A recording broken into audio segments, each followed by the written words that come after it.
sta domanda bocca 5G. A voi. Monsieur le Président de l'ADEC, du mardi 28 septembre au jeudi 30 septembre, se sont déroulées les mises aux enchères de l'attribution des fréquences 5G à destination des principaux opérateurs français. 5G, la 5e génération de réseaux mobiles, bien évidemment. Cet été déjà, l'Assemblée de Corse avait sollicité notre avis sur un rapport plaidant pour un moratoire visant le déploiement de ce nouveau réseau. Notre groupe alertait déjà sur les effets délétères d'une telle proposition. Un débat public et démocratique sur le sujet est bien sûr légitime et de nombreuses consultations publiques avaient déjà été organisées, mais il est vrai, les médias en avaient fait très peu de cas à l'époque. Mais opter pour un moratoire contre une telle révolution, que de nombreux scientifiques d'ailleurs comparent à la découverte du vaccin antirabique de Pasteur, fin du XIXe siècle, c'est envoyer un signal mortifère à la Corse de demain. Souhaiter suspendre le développement d'une technologie, c'est prendre le risque de céder à des sirènes, certaines sirènes, séduisantes par leur facilité, mais souvent irrationnelles dans leur analyse, alimentées notamment par quelques municipalités vertes, fraîchement élues en quête d'attention médiatique. Avec un débit 10 fois plus rapide que la précédente génération, que la 4G, la 5G offrira un temps de latence infinitésimal, ouvrant des perspectives jusqu'alors inenvisageables. Dans la santé seulement, l'essor des IoT, Internet des objets, permettra au corps médical de mieux connaître en temps réel la biologie du patient et d'identifier plus rapidement et plus précisément ses pathologies. La médecine d'agence, que l'on connaît, fondée sur des statistiques générales et sur des essais randomisés, laissera la place à une médecine prédictive et personnalisée. La puissance inédite en matière de circulation des données rendra la télémédecine, qui s'est d'ailleurs beaucoup répandue au cours du confinement, encore plus performante. C'est un réel défi pour notre île, recouverte de nombreux déserts médicaux, comme chacun sait. C'est aussi une chance inestimable pour nos villages, souvent handicapés par l'isolement physique. Certains ont d'ailleurs fait le pari du Smart Village, comme Kotzal. Je ne compte pas non plus les multiples bienfaits de la 5G sur notre monde agricole. Analyse des informations en temps réel, automatisation des machines agricoles ou de la traite des vaches également, irrigation des précisions à distance, ou encore renforcement des pratiques agricoles durables, et encore, j'en oublie. C'est aussi une aubaine pour l'environnement, et ça c'est essentiel de le redire et de le dire pour ne pas brouiller le message. Toute chose égale par ailleurs, la 5G serait 20 fois moins consommatrice en énergie que la 4G. Une utilisation plus intelligente et plus optimale de nos ressources énergétiques serait de surcroît à l'œuvre. Je pourrais aussi mentionner l'importance stratégique des réseaux de télécommunications, sans quoi je ne pourrais pas vous parler au moment même où je vous parle, justement. Mais les promesses de cette nouvelle technologie ont été étouffées par des cris d'orfraie sur ces supposés risques sanitaires et écologiques. Pourtant, ces derniers restent, de leur immense et écrasante majorité, totalement infondés. Si le rapport final de l'ANCES, de l'Agence nationale de sécurité sanitaire, de l'alimentation, de l'environnement, du travail, au premier trimestre 2021 doit être prise en compte, bien évidemment, l'heure pourtant ne fait plus place au doute. L'Espagne, l'Allemagne, le Royaume-Uni, les Pays-Bas, l'Australie, au moins 14 autorités de santé réparties sur l'ensemble du globe ont déjà attesté d'une absence de surplus de risque de la 5G par rapport à la 4G, son aînée, et ont déjà commencé à déployer la technologie. Nous sommes du coup considérablement en retard. Des conclusions partagées d'ailleurs par le rapport préliminaire de cette même ANCES lors de son rapport préliminaire le 27 janvier dernier. Le 15 septembre dernier, une étude coproduite notamment par l'IGF, l'Inspection générale des finances, le Conseil général de l'environnement et du développement durable, a balayé toute possibilité d'effet indésirable de la 5G en dessous des valeurs limites recommandées d'exposition aux ondes. La 5G, il faut le marteler, est une opportunité formidable à saisir pour la Corse et pour les Corses. Nous avons manqué en Corse trop de révolutions industrielles. Nous avons raté trop de révolutions technologiques.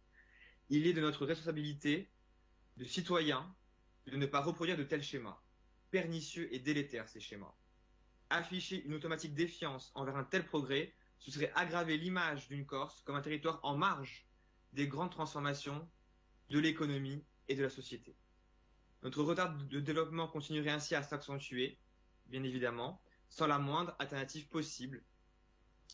Très peu industrielle, comme on le sait, modérément agricole, notre île ne peut manquer et ne peut se permettre de manquer le coche de la révolution numérique.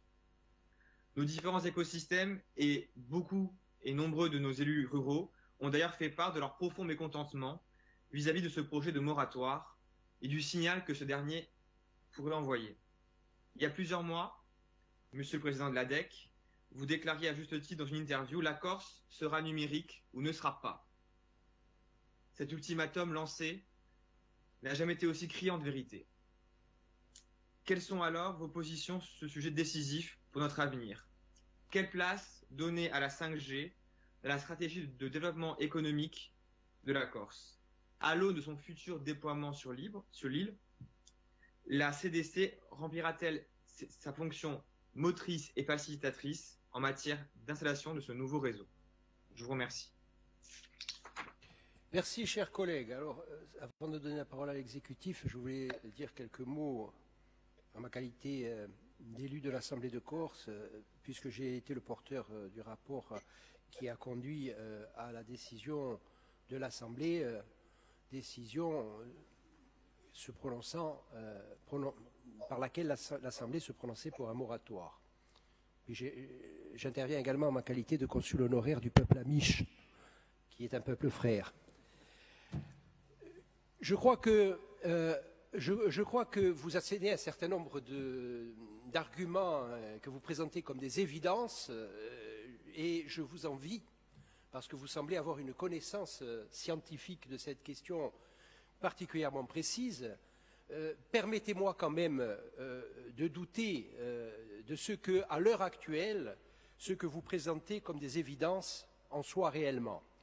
Et le fait de demander un moratoire, ce n'est pas dire non à la 5G, c'est dire que les élus, les politiques de l'Assemblée de Corse, de l'Assemblée Adia Juventud, les autres, les maires, le président d'ailleurs de l'ADEC est aussi maire d'une commune, et c'est aussi à ce titre qu'il a demandé un moratoire avec l'unanimité de son conseil municipal. Alors, moi je pense, chers collègues, et je suis souvent d'accord avec vos interventions, là je suis en total désaccord, non pas sur l'opportunité ou pas d'installer la 5G, mais sur la question du moratoire. Moi je pense qu'on peut parfois avoir raison contre tous, et c'est peut-être votre cas. Mais je pense quand même que lorsque vous avez des décisions aussi nombreuses d'élus corses, d'élus non corses à l'extérieur de l'île, pour demander ce moratoire, je pense qu'il faut, à mon avis, réfléchir à deux fois avant de dire que tout est réglé. Alors bon, l'ANSES, effectivement, n'a pas encore rendu son rapport, mais il n'y a pas que l'ANSES qui travaille là-dessus. La question fondamentale est la suivante. Est-ce que les élus ont le droit de ne pas tenir pour acquis ce qu'on présente comme une évidence en termes de progrès scientifique, en termes de progrès technique, en termes de progrès sociétal? Est-ce que les élus ont encore le droit de donner leur point de vue? Est-ce que les élus ne sont ou pas complètement dépossédés de leur droit de dire ce qui doit être fait à un moment donné pour les administrés dont ils ont la charge? Et ce, quel que soit le niveau de ces élus, qu'il s'agisse du président de la République française ou qu'il s'agisse des élus de l'Assemblée de Corse, est-ce que nous avons le droit de chercher à comprendre ce qu'il y a derrière quelque chose que l'on nous présente comme un progrès évident, c'est ce que vous faites à l'instant, ou bien est-ce que nous sommes obligés d'être à la remorque, systématiquement, de tout ce que l'on nous présenterait comme progrès? Et surtout que lorsqu'on regarde les réactions, notamment sur les réseaux sociaux, on se rend compte que, bien sûr, ceux qui sont les plus opposés au moratoire, ce sont des personnes qui souvent, alors pas toujours, je vous le concède, mais souvent, ont un intérêt direct à l'installation de la 5G. Alors, les élus, eux, ne sont a priori ni pour la 5G, ni contre la 5G. Ils ne sont certainement pas pour le progrès technique et scientifique. Le progrès technique et scientifique, il doit s'évaluer au cas par cas. Le numérique, ça n'est pas mauvais. Le numérique, ça n'est pas bon. Le numérique, c'est un outil. Et un outil, eh bien, il est soit bon, soit mauvais, selon l'usage qu'on en fait. Le regretté Bernard Stiegler, qui était un grand penseur de la technique et qui nous a quittés il y a quelques semaines, avait l'habitude de dire que la technique, c'est un pharmacone. Un pharmacone, ça veut dire que c'est à la fois un poison et un remède, selon la façon dont on s'en sert. Eh bien, nous voulons prendre le temps, en tant qu'élus de la Corse, de savoir si ce qu'on veut nous vendre, parce qu'il s'agit bien de nous vendre quelque chose, eh bien, si ce qu'on veut nous vendre, c'est en l'espèce un poison ou un remède. Et je crois que c'est de notre responsabilité de prendre le temps de le faire. Je précise par ailleurs, et vous le savez, que la fameuse convention citoyenne que l'on a installée à grand renfort de publicité s'est aussi prononcée là-dessus. Alors lorsque l'on interroge les citoyens, il faudrait parfois tenir compte aussi de ce qu'ils disent. Nous n'avons pas organisé de convention citoyenne en Corse, mais nous avons interrogé les élus. Alors effectivement, il y a des positions, et elles sont respectables, comme la vôtre, et puis il y a des positions qui sont largement majoritaires, notamment à l'Assemblée de Corse. À l'Assemblée Adiajuantu, il y a eu également, comme vous le savez, un avis qui a été rendu. Donc je pense qu'à ce stade, il n'y a aucune urgence pour se prononcer favorablement à la 5G avant d'avoir au moins les conclusions du rapport de l'ANSES, avant d'avoir au moins la possibilité d'y voir un peu plus clair. Et encore une fois, un moratoire, ça ne veut pas dire non. Un moratoire, ça veut dire que ce sont les élus qui décident et non pas les sociétés qui, aujourd'hui, ont un intérêt direct et financier à installer la 5G. Alors, bien sûr, les questions médicales, bon, on sait très bien aussi qu'un grand nombre de choses peuvent être faites avec la 4G. Si les sociétés qui veulent aujourd'hui installer la 5G s'arrangeaient déjà pour pouvoir nous livrer la 4G dans de bonnes conditions, ça serait déjà quelque chose, notamment s'agissant de la question médicale. Et puis, bon, si nos frigidaires ne nous préviennent pas tout de suite, là, dans les semaines à venir, quand il manque le beurre, eh bien, c'est peut-être pas non plus quelque chose de dramatique.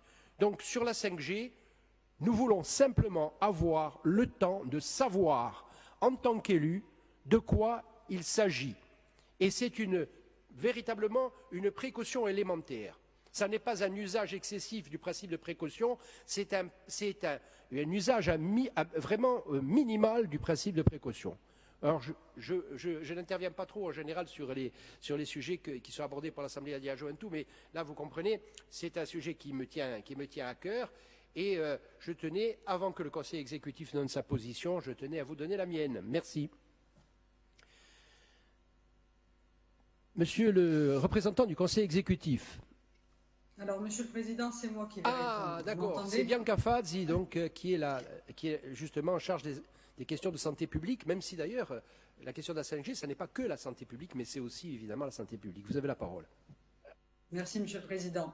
Bon, je vais compléter le propos du Président de l'Assemblée qui a été fort juste et fort intéressant.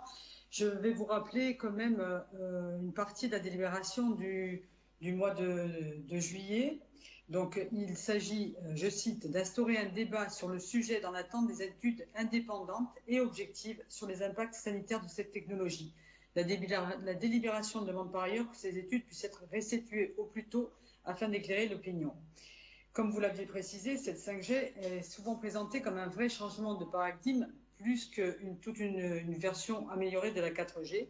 Pour les gouvernements et les industriels, la 5G est riche de promesses, des débits jusqu'à 10 fois plus importants que la 4G, mais aussi une latence très faible, permettant des applications critiques, la possibilité d'ouvrir considérablement le champ d'utilisation d'applications de l'Internet des objets, une consommation énergétique du réseau réduite. Toutefois, pour la Corse, il convient d'approcher les technologies, quelles qu'elles soient, comment dirais-je, non pas d'un point de vue très, très détaillé de la technologie, mais aussi sur les avantages et les inconvénients au regard de nos besoins spécifiques. Ce questionnement intègre nos travaux dans le cadre du schéma directeur territorial d'aménagement numérique de la Corse et notre stratégie Smart Isle que nous avons débutée il y a un peu plus d'1 an. Cette démarche stratégique plaide en faveur d'un numérique choisi par les Corses, pour la Corse, plutôt que d'un numérique subi. Elle s'appuie sur une concertation élargie permettant à chacun de s'exprimer, de faire remonter ses idées, ses projets, de ses ambitions numériques pour la Corse. Les débats qui traversent la 5G et le moratoire voté par l'Assemblée alimentent cette réflexion et nous ne pouvons pas nous permettre de les ignorer. L'acceptabilité sociale des technologies est aussi un enjeu, en sachant que derrière une technologie peut se cacher le meilleur comme pour le pire pour une société. Ainsi, en collectivité responsable, la collectivité de Corse se doit d'organiser, de structurer un débat objectif et transparent autour de la 5G, sans oublier les opérateurs et les industriels, mais en associant parties prenantes, population, associations, acteurs publics et privés. D'un autre côté, l'État poursuit son plan de développement de la 5G. Les enchères pour l'attribution de la fréquence de la bande 3,4 GHz se sont terminées au 1er octobre. Le cahier des charges de développement défini par l'autorité de régularisation des télécommunications reste inchangé, dont je vous ferai grâce des problèmes technologiques. Bien d'autres obligations encadrent le déploiement de la 5G, je ne les citerai pas ici. Je précise enfin que l'ouverture commerciale des offres 5G se fera à l'initiative des opérateurs. Les réactions citoyennes et les moratoires décidés par certaines collectivités, comme vous l'avez rappelé, comme la nôtre, ont permis de faire évoluer le positionnement de l'État sur la 5G. Au départ, strictement technologique et industriel, il s'ouvre un débat plus sociétal et environnemental qui me semble plus positif. Pour ma part, je n'ai pas l'intention de m'opposer au déploiement de la 5G, je n'en ai pas l'autorité, mais toutefois, je reste convaincu que nous devons envisager ce type de technologie en concertation au regard des besoins de notre territoire. Vous rappeliez notamment sur la télémédecine. Bon, je dois vous dire qu'à part certains territoires où, comme le rappelait le président de l'Assemblée, nous manquons cruellement de 4G, nous pourrions très bien nous contenter au départ d'avoir la 4G et vraiment d'envisager cette 5G avec un débat serein, en tenant compte des normes environnementales, et ensuite nous verrions. Parce qu'effectivement, si c'est uniquement pour que votre frigo vous signale qu'il va tomber en panne il y a un mois, non, c'est pas que ça, j'ai bien compris, mais il y a aussi de ça. Ayons d'avoir une 4G, attendons d'avoir une étude, et ensuite nous verrons bien pour la 5G. Je vous remercie. Merci Madame la conseillère exécutive. Je voudrais juste ajouter un mot quand même, sans abuser, mais de mon temps de parole, dont je décide... C'est un fait juridique. Non, mais je n'en abuserai pas, je n'en ai pas l'habitude d'ailleurs, vous le savez. Mais simplement un petit mot sur le fait d'interroger une convention citoyenne et de tenir aucun compte de ses conclusions. Ça, vous savez, c'est gravissime. Et là, on dépasse le cadre de la 5G, du débat sur la 5G. Ça, c'est gravissime. Ça, c'est exactement ce qu'il faut faire si on veut discréditer complètement les politiques, tous les politiques, et pas seulement le président de la République française qui est responsable de ce fait dont je parle, là, puisque bon, il installe la Convention citoyenne, il pose des questions, on lui donne des réponses, il n'en tient pas compte. Et s'agissant de la 5G en particulier. Ça, c'est terrible. C'est terrible parce que ça rejaillit sur tous les responsables politiques, jusqu'au conseiller à l'Assemblée à Diageo-Ventoux, en passant bien entendu par ceux de l'exécutif de Corse ou de l'Assemblée de Corse.